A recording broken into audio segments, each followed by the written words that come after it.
एक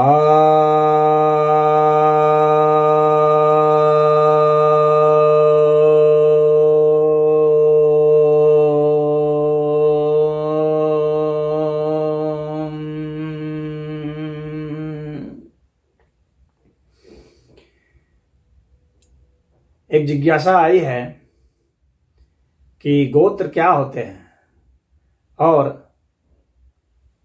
क्या सभी के गोत्र होते हैं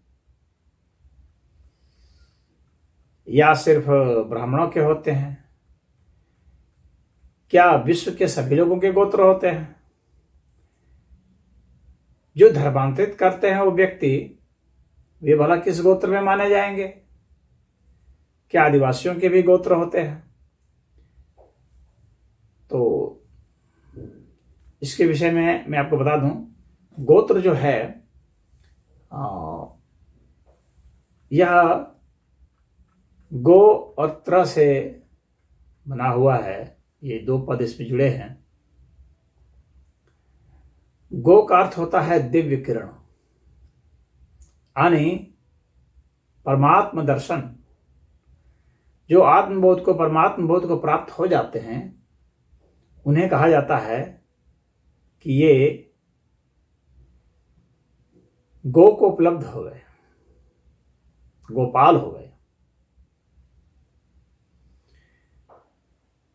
तो ऐसे ऋषि जो उपलब्ध हो गए, उस परम ज्ञान को उपलब्ध हो गए,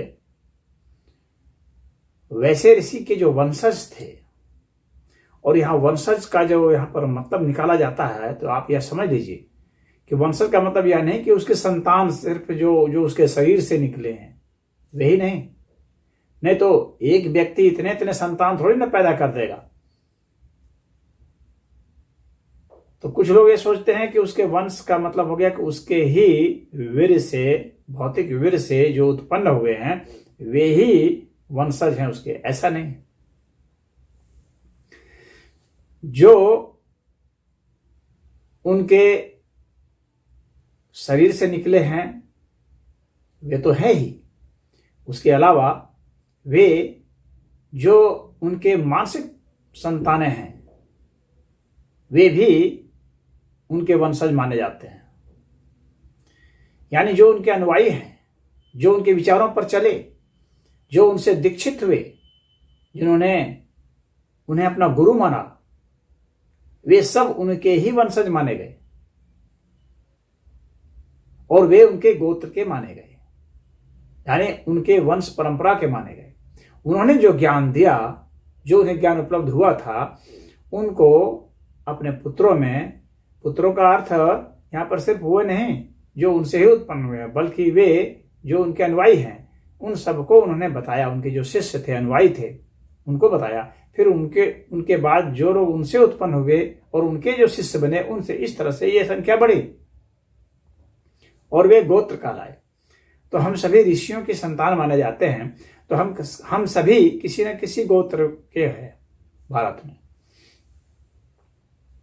तो कोई गौतम गोत्र का है, तो कोई अत्रि गोत्र का है, तो कोई विश्वामित्र गोत्र का है, कोई कौशिक गोत्र का है।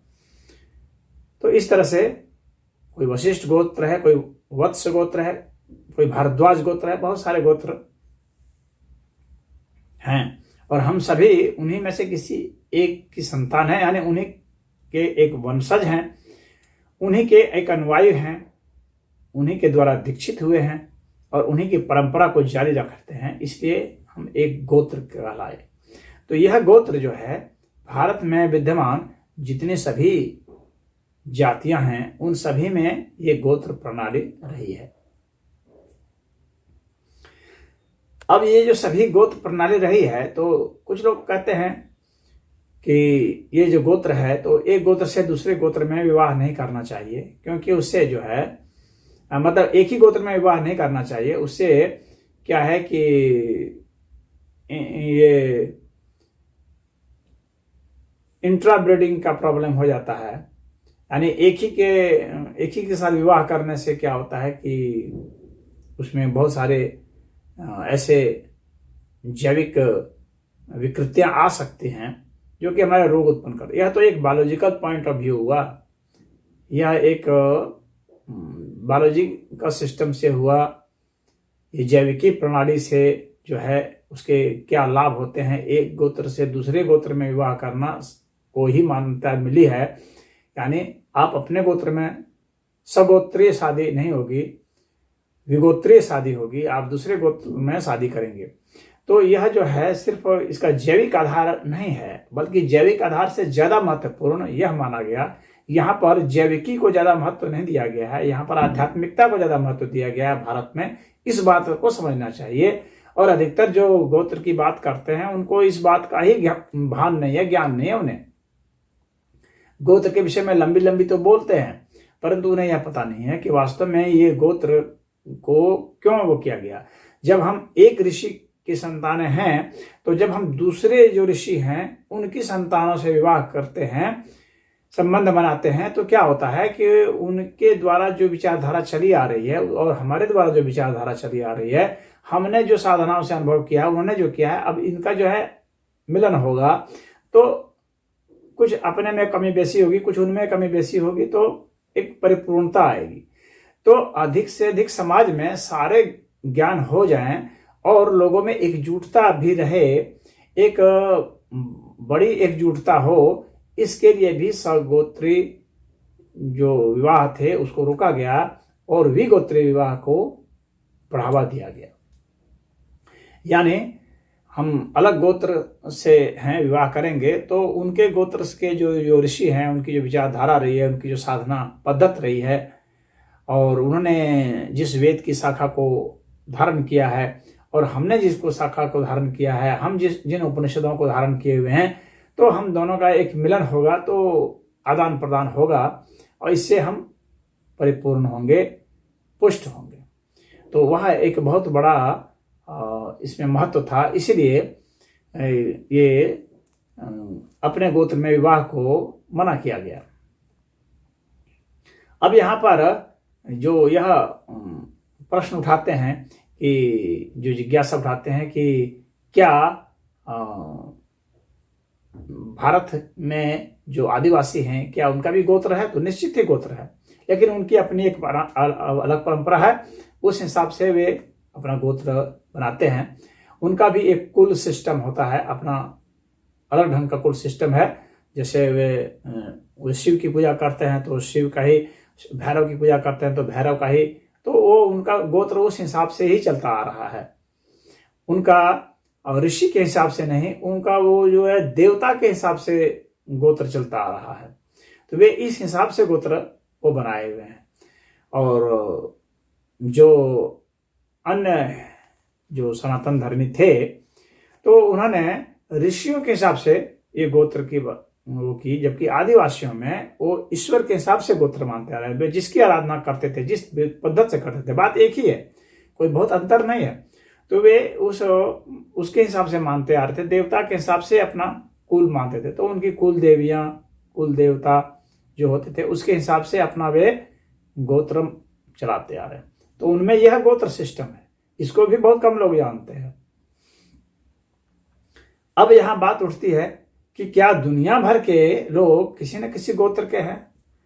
तो वे तो हैं, लेकिन वैसे उस तरह की परंपरा उनमें नहीं मानी गई। हालांकि उनमें भी कुल हैं, दुनिया के हर जगह कुल हैं, लेकिन उनमें जो है वैसी आध्यात्मिक परंपरा नहीं रही है कुल की। यहाँ पर जो गोत्र का सिस्टम है यह आध्यात्मिक परंपरा से है, वहां पर आध्यात्मिक परंपरा से नहीं है। वहां उस वंश परंपरा से है, उसको एक जिस तरह से परिवार का एक वंश मान करके चला जाता है, उस तरह से विश्व में अन्य जगह भी हैं जहां की इस तरह से चलते आ रहे हैं। हर जगह है, हर कोई जानता है कि मैं इसका पुत्र हूं और हमारे पिता के वे पिता थे तो उनके वे पिता थे। इस तरह से एक वंश परंपरा है। और हमारे यहाँ का विवाह उधर हुआ, उधर का विवाह उधर हुआ। तो एक तरह से नेटवर्किंग है, लेकिन उतनी हार्ड नेटवर्किंग नहीं है और उतना उसके ऊपर संगठनात्मक रूप से कार्य नहीं हुआ है जितना कि भारत में हुआ है। यहाँ पर बहुत जबरदस्त हुआ है। हालांकि कुल परंपरा तो खैर हर एक देश में है, हर एक जातियों में है, चाहे अफ्रीका में है, चाहे एशिया में है, अमेरिका में है, हर जगह है।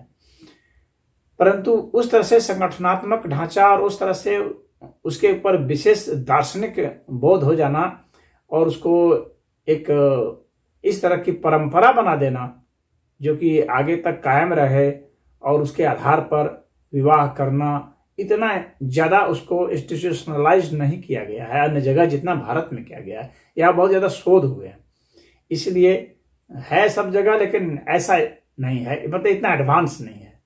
वे उस क्षेत्र में उतने प्रगति नहीं किए, उन्होंने उसकी वजह से डिजाइनिंग नहीं की उतना विस्तार से जितना कि यहाँ पर हुआ। अब बात उठती है कि जो धर्मांतरित होकर के आते हैं, बहुत मुस्लिम हैं जो हिंदू बन जा रहे हैं, बहुत ईसाई हैं जो हिंदू बन रहे हैं, तो आखिर उन सब की क्या गोत्र होगी? फिर उनको कौन सा गोत्र दिया जाएगा? तो गोत्र का यहाँ सिस्टम बिल्कुल स्पष्ट है कि जो पिता हैं उनकी ही वे संतानें मानी जाएंगी, तो उन्हीं का गोत्र उनको मिलता है। तो पिता वह है जिससे हम उत्पन्न हुए हैं, चाहे शरीर से उत्पन्न हुए हैं, चाहे विचार से उत्पन्न हुए हैं। तो जो व्यक्ति धर्मांतरित किया, तो जिसके माध्यम से धर्मांतरित किया, जिसने उसे दीक्षित किया, जिसने दीक्षा दी, वही उसका पिता हुआ, तो उसका गोत्र वही होना चाहिए। तो कोई भी मुस्लिम जो जिससे दीक्षा प्राप्त करता है, जिस संत से दीक्षा प्राप्त करके हिंदू बना, तो उसका पिता वह माना जाएगा और उसका गोत्र उस पिता के गोत्र को ही माना जाएगा। इस तरह से चाहे वो मुस्लिम हो, चाहे ईसाई हो, चाहे अन्य कोई भी मतावलंबी हो, जब वो हिंदू बनेगा तो वो जिसके द्वारा दीक्षित होगा उसका ही होगा, या जिसके विचार द्वारा वो प्रभावित होगा, उसके विचार की जो परंपरा है उसके हिसाब से ही उसका गोत्र निर्धारण हो जाएगा।